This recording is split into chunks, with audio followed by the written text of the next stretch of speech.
Well, I thought that was pretty good picnic. Everybody was nice, kids were nice, I got my money, no problems with that at all, so I'm happy. Thinking back on it, some things come to mind about selling this kind of event. If your current advertising efforts are already enough to bring in a satisfactory stream of your meat and potatoes work, the same advertising will bring calls for picnics as well. But both types of shows, the birthday party and the picnic, usually happen on weekends. So if you're getting just about enough birthday party work, even if you're not quite getting all you can handle, additional paid advertising directed specifically at picnics will work against you. You'll only be paying to displace birthday jobs you've already paid to secure. Think instead of maximizing the efficiency of the advertising you already do. Check which ads generate calls and which don't. On the other hand, if face painting or balloon twisting is all you do, your advertising picture is completely different. Yellow Pages advertising is almost certainly too expensive for you. Your leads will have to come from people you can reach with little or no advertising budget.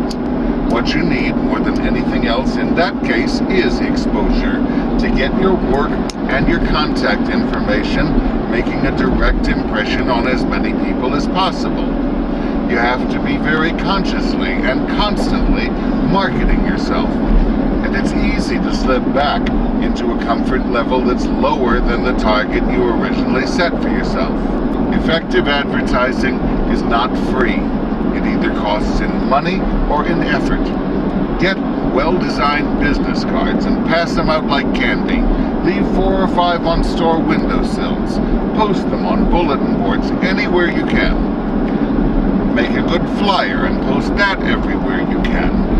Get an inexpensive, simple website with your best few small pictures and a controlled amount of information with very clear contact information, and put the web address on your cards, your flyers, every other piece of advertising. Introduce yourself to local party planning agencies, and when you get a referral from them, be their most cooperative, easy to work with referrals, and be visible and actively pass out those cards. Once you've let the public know you're there, calls can come in at any time. To get the full value of the hard work and money you've invested, getting your name before the public, you have to be the one who will answer the phone when everybody else they call uses an answering machine. I forward my business phone to my cell number while I'm out. I can be a live voice, responding to inquiries while driving or buying groceries. I often get callers saying, "I've called several other magicians and you're the first live person I've reached." Let's look at the person who's calling looking for picnic entertainment. In all likelihood, you'll be dealing with someone who's never done this before. A busy person who's been asked to take care of the annual company picnic and wants to get this taken care of with confidence that the task has been put to bed so they can relax and get back to doing whatever they do. They'll want to feel assured that they're in the hands of a professional, that all the details are covered, and that the guy who can cover them is you. Or, if they have a large crowd, perhaps they need an additional person. Maybe they want a balloon twister and a face painter to work simultaneously, and if you can provide the additional performer at a package cost, more economically than having them go to the trouble of hiring and worrying about the others separately, it makes you look extra professional. So tell you what, if anybody wants a face, why don't you see my man Ian right over here? He's up around there.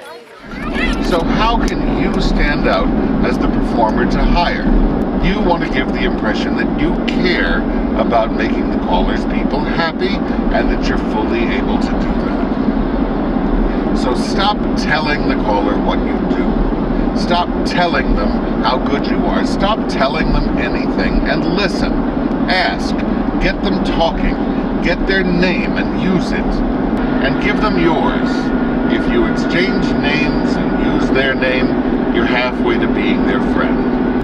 You see, this guy has been calling around with a mental picture of what he wants to get. That picture probably differs from what anyone can really promise to deliver.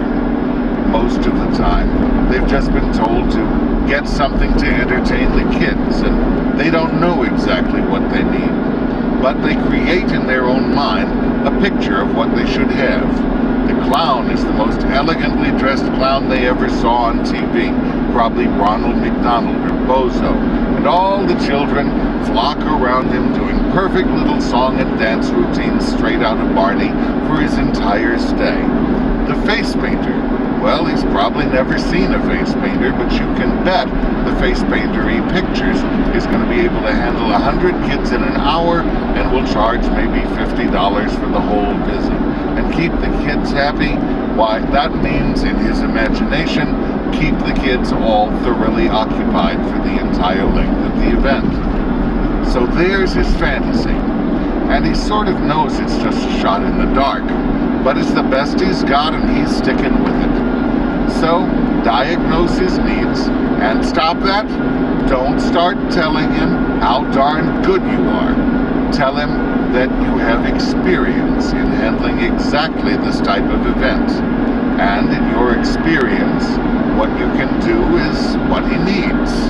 Do it gently, with respect. That's good customer service. The ones who get driven away by that and stick like glue to their fantasy will just be your nightmare clients anyway. And if the caller insists on continuing to call around to others once you've done a little straightening out, let him go with a hopeful heart, an invitation to visit your website, and a genuine welcome to call back.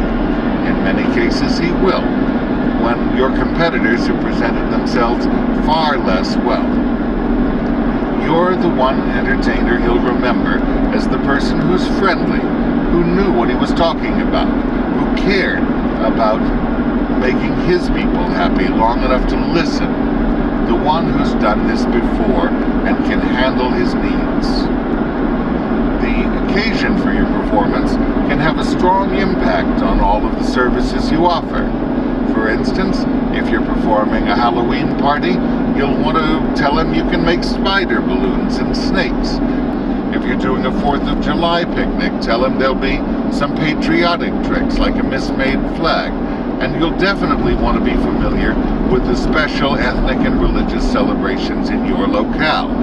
Around here, we get all the standards, plus Cinco de Mayo, that's a Spanish celebration, Catholic First Communions, of course, and Eid, a feast that concludes the Muslim fast of Ramadan. I have callers with Middle Eastern accents tell me, well, it's not a birthday, it's sort of a community celebration. And I ask, oh, is it Eid all over again? And usually I hear a happy voice responding, oh, you know Eid? And they're sold. You don't have to speak Spanish or Arabic, you just have to entertain. Plus you get great food. Now that my kids will eat stuff that doesn't come from McDonald's, we're driving home and they say, where'd you get this big plate of goodies? And I'll say, they wouldn't let me leave without it. And I ask if they want some spring rolls or baklava or baba ganoush, and they tell me they're full because this lady took them aside while I was doing the magic show and made them eat dinner. And be sure to actually ask for the sale. You should probably ask the first time earlier than you think. Would you like to make plans on that? Or, how many hours should I make the contract out for? One common fault of less successful salesmen is that they go on talking long after the client is sold, and sometimes they go on long enough to unsell the client. This is also a good time to refer them to your website. Just having one boosts your credibility, and if it has a few really good pictures of you, not just silly cartoons you found somewhere on the web, maybe even some brief performance video, you're boosted way up there. But beware, a goofy website full of meaningless animations and useless Java tricks can turn off a customer. Keep it simple, and maybe this is just my opinion, but if you're trying to improve your image as a competent adult, try to avoid looking like a simp.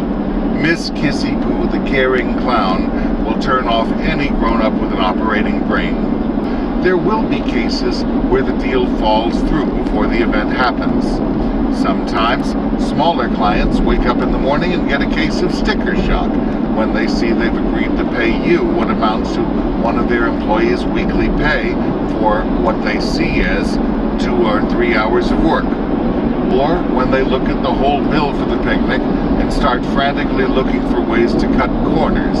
Usually, larger clients are used to paying what a professional service costs, but sometimes the owner of the local aluminum siding company is thinking, we better go back to potluck food and, I don't know, get rid of the clown.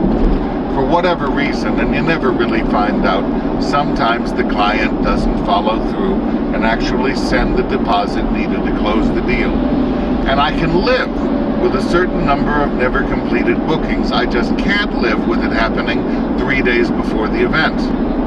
That's why I put down all the details the client and I have settled on in a contract and put the date on the contract by which it is required back signed along with a non-refundable deposit. And don't sign it yourself. Put in there that it's not final until it's returned and you accept it. Then you're protected if they don't return it until you've written this job off and accepted something else.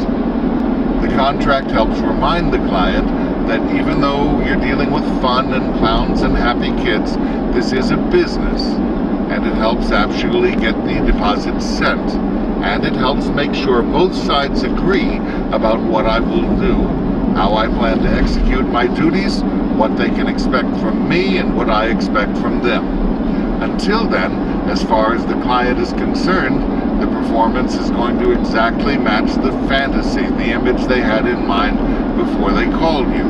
And even if you succeed in slightly adjusting that image, this gets it in black and white, in plain English for everyone to see in case of a disagreement, what we've just agreed on. I don't expect I'll ever wind up in court trying to enforce it, but I do expect to be able to point to it if I get there and they want me to sit in the full sunlight in the heat of the summer, or never take a bathroom break, or take orders from 10 different people. And those arguments rarely, if ever, happen. I think really the big job a contract does is actually get the deal finalized and the deposit sent.